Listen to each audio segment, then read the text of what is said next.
ഓഫുള്ളൊരു ദിവസവും നല്ല മഴയുള്ളൊരു ദിവസമായിരുന്നു കേട്ടോ. എന്തൊക്കെയാണെങ്കിലും ഞാൻ രാവിലെ തന്നെ സ്കിൻ കെയർ ഒക്കെ ചെയ്യാമെന്നങ്ങ് വിചാരിച്ചു. ഞാൻ മുന്നത്തെ വീഡിയോ പറഞ്ഞിട്ടുണ്ടായിരുന്നു ഇനി അങ്ങോട്ട് നന്നായി സ്കിൻ കെയർ ഒക്കെ ഞാൻ ചെയ്യും എന്നുള്ളത്. അന്ന് തൊട്ട് ഇന്ന് വരെ കറക്റ്റായിട്ട് ഫോളോ ചെയ്യുന്നുണ്ട്. ചില ആളുകളൊക്കെ പറഞ്ഞിട്ടുണ്ട് കേട്ടോ, ഈ സൺസ്ക്രീൻ എന്തിനാ മഴയുള്ളപ്പോൾ ഇടുന്നതെന്ന്. അങ്ങനൊന്നുമില്ല കേട്ടോ, മഴയുള്ളപ്പോഴും വെയിലുള്ളപ്പോഴും ഒക്കെ നമ്മൾ സൺസ്ക്രീൻ യൂസ് ചെയ്യണേ. അതൊക്കെ അവിടെ നിൽക്കട്ടെ. ഇനി നമുക്ക് അടുത്ത കാര്യത്തിലേക്ക് വരാം. അതായത് ഇന്ന് എനിക്കൊരു ലേസി ഡേ ആണ്. എനിക്കതുകൊണ്ട് വലിയ കാര്യമായിട്ട് കുക്ക് ചെയ്യാനൊന്നും തോന്നിയില്ല.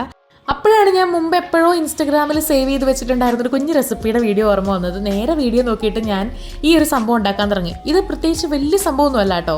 അതായത് നമ്മുടെ ബ്രിഞ്ചാളില്ലേ, അത് ഈ ഫിഷ് മാരിനേറ്റ് ചെയ്യാൻ വേണ്ടിയിട്ട് നമ്മൾ ഉണ്ടാക്കുന്ന മസാല ഇല്ലേ, അതിൽ തന്നെ മാരിനേറ്റ് ചെയ്ത് വെക്കുക. പിന്നെ നമ്മുടെ ഗാർലിക്കും സവോളയൊക്കെ ഒന്ന് വഴറ്റിയെടുത്ത് വെക്കുക. അത് കഴിഞ്ഞിട്ട് നമ്മുടെ ബ്രിഞ്ചാളും നല്ല രീതിയിൽ ഫിഷ് ഫ്രൈ ചെയ്യും പോലെ ഫ്രൈ ചെയ്തെടുക്കണം. ഇതൊക്കെ കഴിഞ്ഞ് കഴിഞ്ഞിട്ടുണ്ടെങ്കിൽ എല്ലാം കൂടെ ഒരു പാത്രത്തിലിട്ട് നന്നായിട്ടൊരു സ്പൂൺ ഉപയോഗിച്ചിട്ടോ ഫോക്ക് ഉപയോഗിച്ചിട്ടോ ഒന്ന് മിക്സ് ആക്കി കൊടുക്കുക.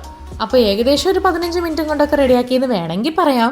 എന്തായാലും നല്ലൊരു കംഫർട്ട് ഫുഡായിട്ട് എനിക്ക് തോന്നി. എപ്പോഴും ഉണ്ടാക്കിയില്ലെങ്കിലും ഇടയ്ക്കിടയ്ക്കൊക്കെ ഉണ്ടാക്കി കഴിക്കാമല്ലോ. ഈ ഓഫുള്ള ദിവസങ്ങൾ മിക്കപ്പോഴും എനിക്ക് എന്തെങ്കിലും കാര്യം കാണും കേട്ടോ. ഒന്നെങ്കിൽ പുറത്ത് പോകണം, അല്ലെങ്കിൽ ഷോപ്പിങ്ങിന് പോകണം, അങ്ങനെ എന്തെങ്കിലും. ഇതുപോലെ വെറുതെ ഇരുന്നിട്ട് കുറേ നാളായി. അപ്പോൾ എന്തായാലും ഇത്തവണ എനിക്ക് നല്ല രീതിയിൽ ഫ്രീ ആയിട്ട് മടി പിടിച്ചിരിക്കാൻ ഒരു അവസരം കിട്ടി. അങ്ങനെ കോഫിയൊക്കെ കുടിച്ച് അങ്ങനെ ഇരുന്നു. പിന്നെ പോകോയും കൊണ്ട് ഒരു ചെറിയ വാക്കിന് പോയി. പാവം പോകും, പുറത്തേക്ക് ഇറങ്ങി ഉടനെ തന്നെ മഴ പെയ്തു തുടങ്ങി. അതുകൊണ്ട് വാക്ക് ഒരു 10 മിനിറ്റ് പോലും നീണ്ടു നിന്നില്ല, തിരിച്ചു വരേണ്ടി വന്നു. സോ എന്തായാലും നമുക്ക് അടുത്ത വീഡിയോയിൽ കാണാം. അതുവരേക്കും ബൈ.